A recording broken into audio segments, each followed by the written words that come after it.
Justicia elemental.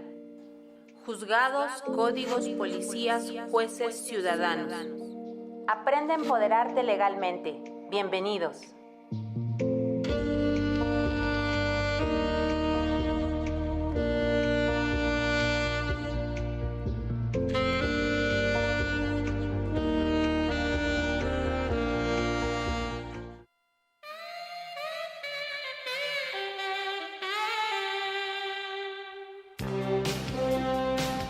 Muy buenas tardes, querida Ciudad de México, ¿cómo están? Son las 16:33 de la tarde, con el gusto de saludarlos aquí en Promo Estéreo. Yo soy Arely Ontiveros. Recuerdas que este es tu espacio para que aprendas a empoderarte legalmente. Oigan, ya saben que estamos trabajando y que de repente se nos ha complicado llegar a cabina en vivo, pero hoy estamos aquí llegando un poquito tarde porque recuerden que van a venir a recoger unos legal kits que se ganaron de Campac. Pero también quiero decirles que salió una nueva obra editorial de Editores Anaya, un libro extraordinario que se llama Medidas Cautelares. Ahí son diversos coautores. Y saluden a nuestra querida Chely, que está aquí en producción. Saludamos a la fanpage de Promo Estéreo, que se está conectando. Escúchanos en todas las plataformas, en Spotify, YouTube, Instagram, X, antes Twitter. Y síganos en Instagram, @justiciaelemental10, gatito Ontiveros, bienvenidos todos. Oigan, tengo en línea telefónica a la maestra Nancy Villafán. Nancy, buenas tardes, ¿cómo estás? Hola, excelente tarde, con el gusto de saludarte a ti, a tu auditorio, a tu equipo de trabajo. Muchísimas gracias por este espacio. Pues agradecida yo contigo de que podamos entrevistarte un poco sobre el libro de Medidas Cautelares, porque ha sido todo un éxito, como todos los libros que maneja Editorial Anaya, con grandes autores y personalidades del derecho como tú. Y bueno, todo mundo conoce la referencia de la maestra Nancy Villafán, extraordinaria abogada, postulante, catedrática, una extraordinaria mamá, hija y una buena amiga. Déjenme decirles que ella es coautora de este libro. Pero yo no lo tengo físicamente, Nan. Tú cuéntanos cómo está este libro, cómo se dio, te escuchamos. Bueno, mira, justamente antes de que concluyera el año pasado, pues se nos hizo la invitación por quien es el coordinador de esta obra, quien es, le digo yo, la mente maestra, el maestro Shell Ignacio Pérez Rodríguez, quien tuvo a bien, junto con el maestro Anaya, pues el coordinar esta genial obra. Dicen todos los que nos han promovido que es el libro del año. Aquí es un gran esfuerzo porque, bueno, hay varios coautores, desde magistrados hasta jueces, defensores, asesores jurídicos. Creo que una particularidad que tiene esta obra es que cada uno de nosotros escogió un tema justo en el momento en el que venían los criterios de la Corte Interamericana de Derechos Humanos, las bases sentadas por la Suprema Corte de Justicia de la Nación.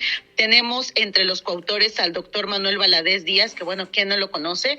Tiene incluso una colección de obras en el sistema de justicia penal acusatorio. Tenemos a la jueza del estado de Coahuila, la maestra Griselda Elizalde Castellanos, quien también habla, fíjate que el tema que ella aborda a través de esta obra es súper interesante, el funcionamiento de las unidades de evaluación y supervisión de riesgos procesales. Tenemos también a dos jueces del Estado de México, la doctora Diana Garduño y el maestro Abraham Montoya, quienes hablan de un tema súper interesante que ahorita está pues justamente con los criterios que poco a poquito se van a tener que abordar por nuestra Suprema Corte de Justicia mexicana. El tema de cómo se hace la ponderación para la imposición de la medida cautelar de prisión preventiva.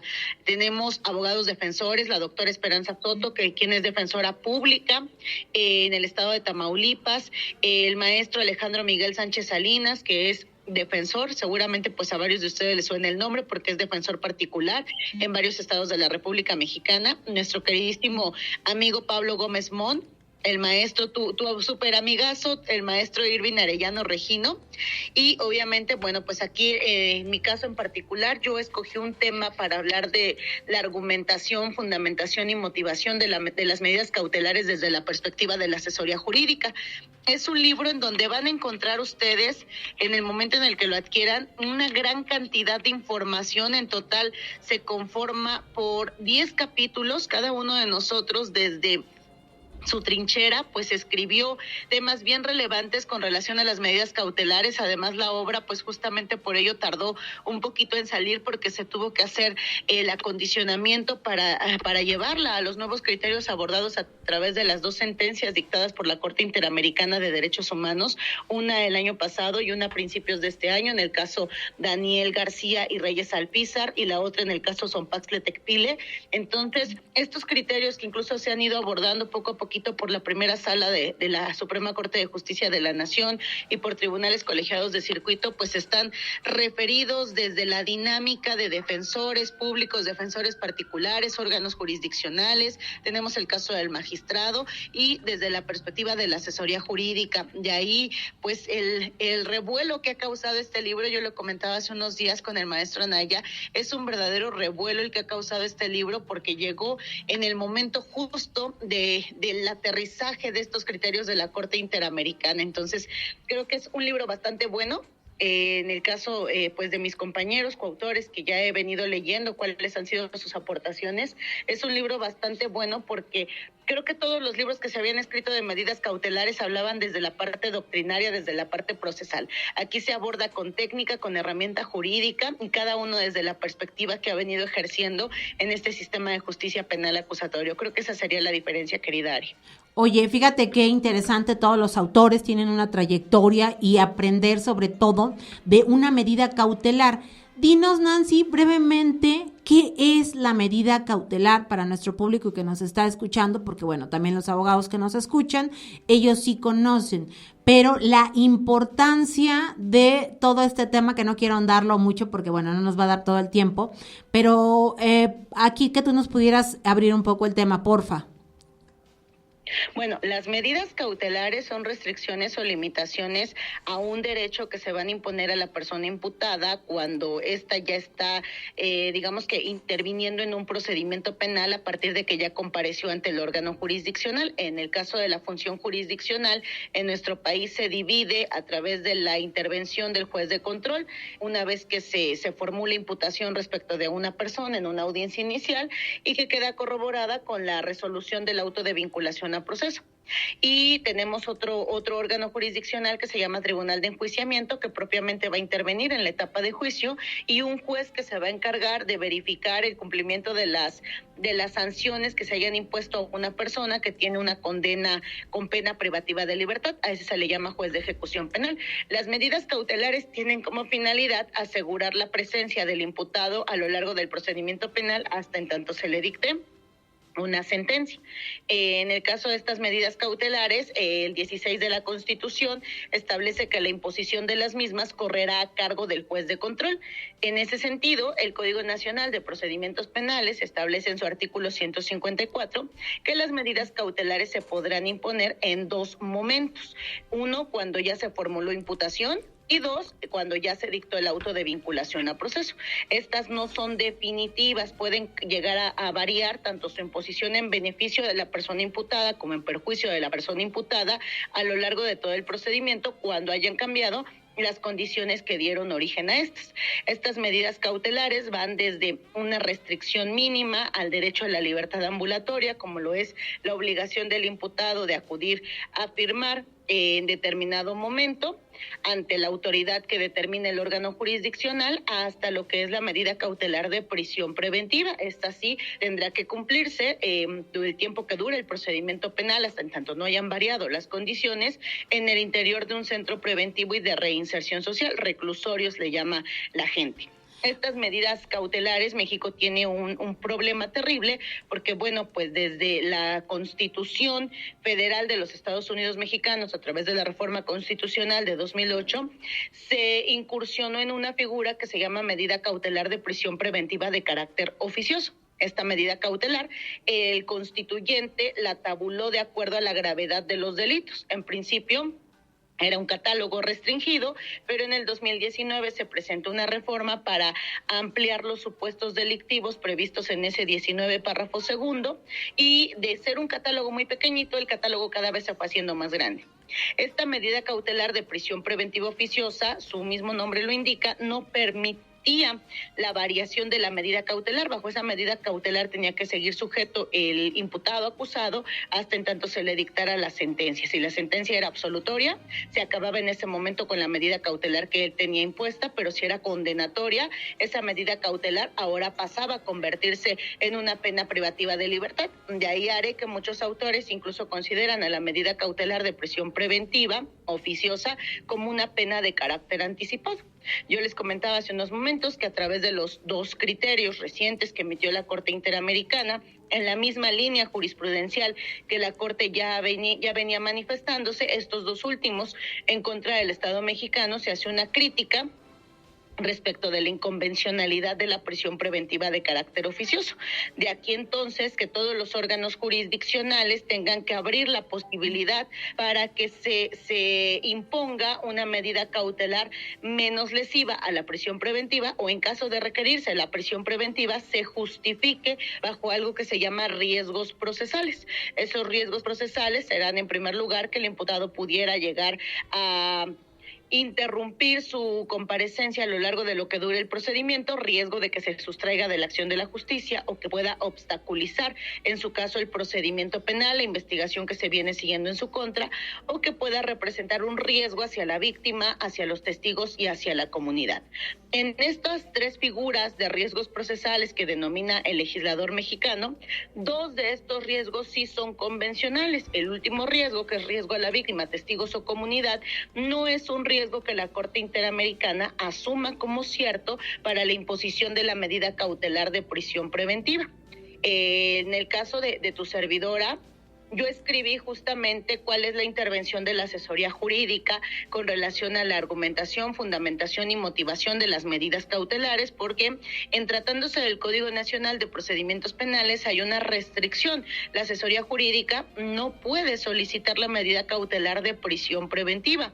Justamente yo lo abordo desde esa tesitura porque pues de ahí la circunstancia que el legislador ya había observado. El riesgo procesal del 170, que es riesgo a la víctima, testigos y comunidad, es inconvencional de acuerdo a las líneas jurisprudenciales que ha venido emitiendo la Corte Interamericana de Derechos Humanos. Entonces, yo como asesora jurídica llego a una audiencia y estoy restringida, no puedo yo de mutuo propio solicitar la prisión preventiva, salvo que el Ministerio Público acuda a la audiencia a solicitar la prisión preventiva. Sin embargo, sí tengo que colaborar para poder medir el tipo de riesgo en el que se encuentra la víctima y que ese riesgo no pudiera llegar a neutralizarse con otras de las 13 medidas cautelares a las que hace alusión el artículo 155. Entonces, de ahí la importancia del asesor jurídico, que muchas veces dejamos esa figura del asesor jurídico como el que va a la audiencia y se adhiere. Yo lo digo de una manera muy chusca, el que le carga la carpeta de investigación al Ministerio Público y las leyes, ¿no? Sí. Pero en realidad tiene una función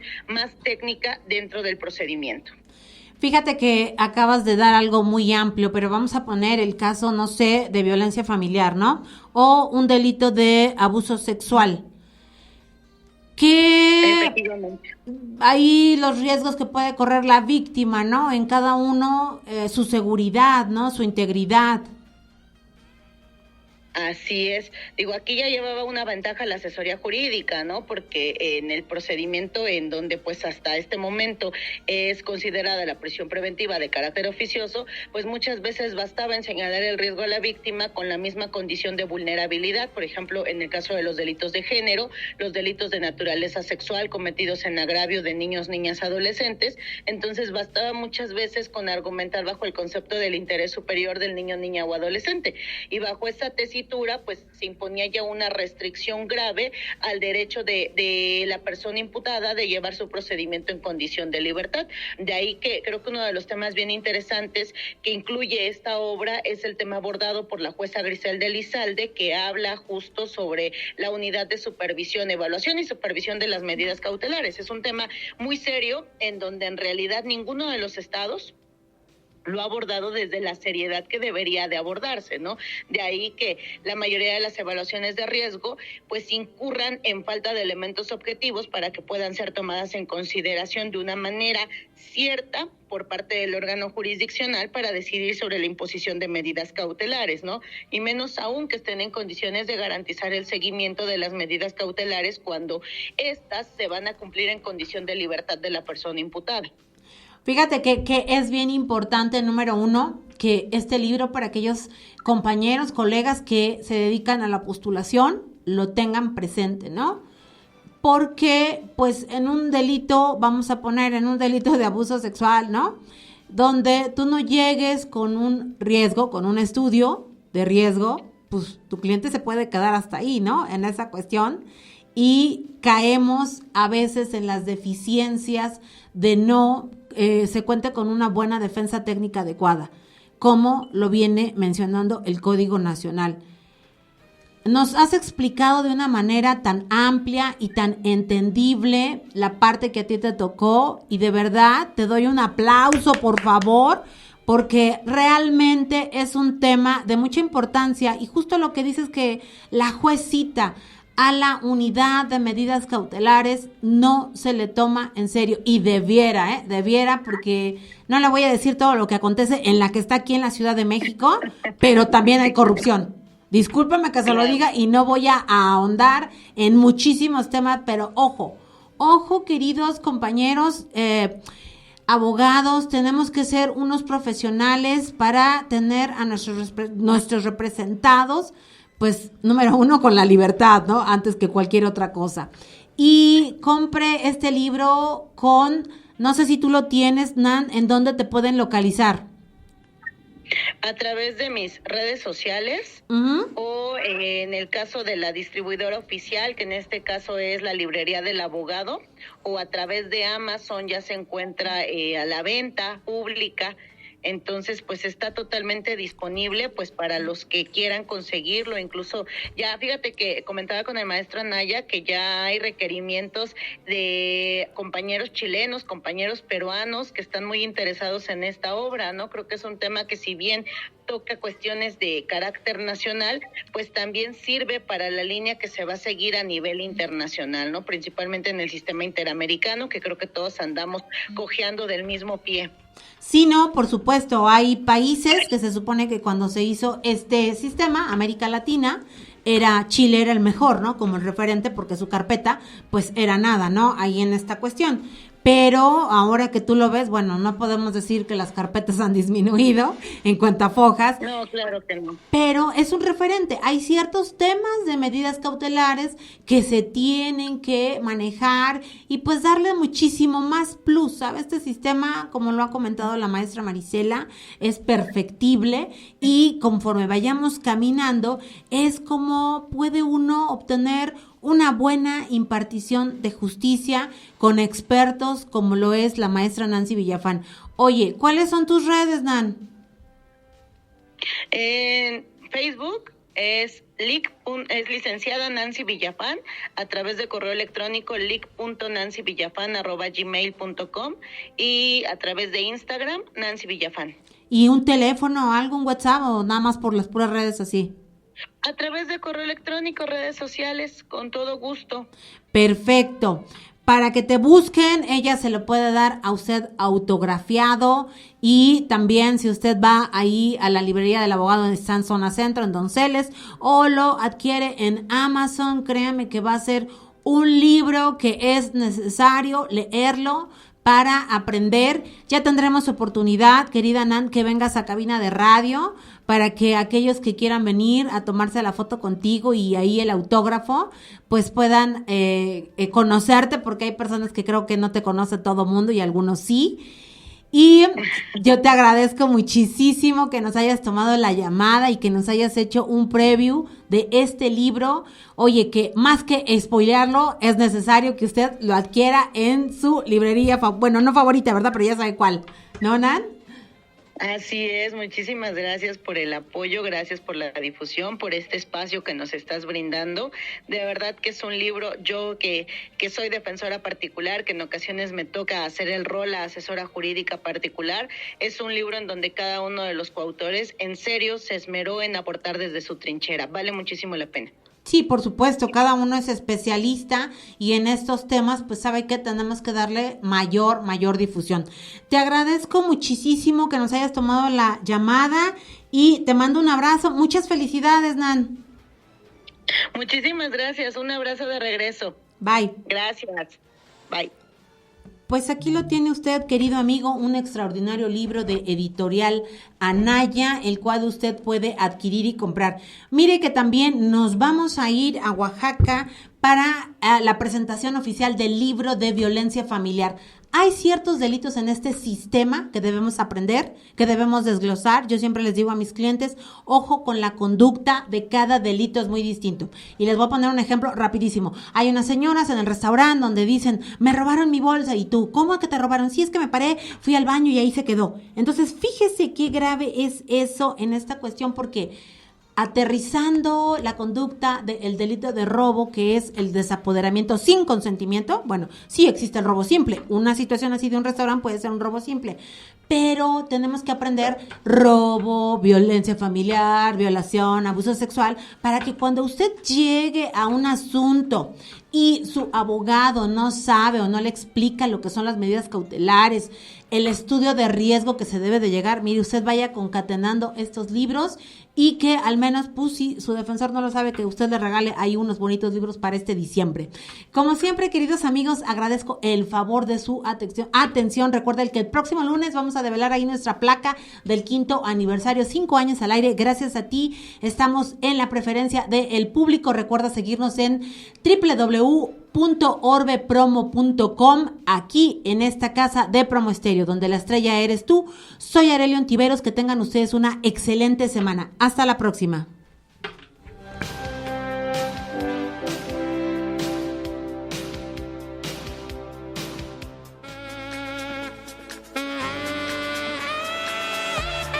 Este programa finaliza por hoy.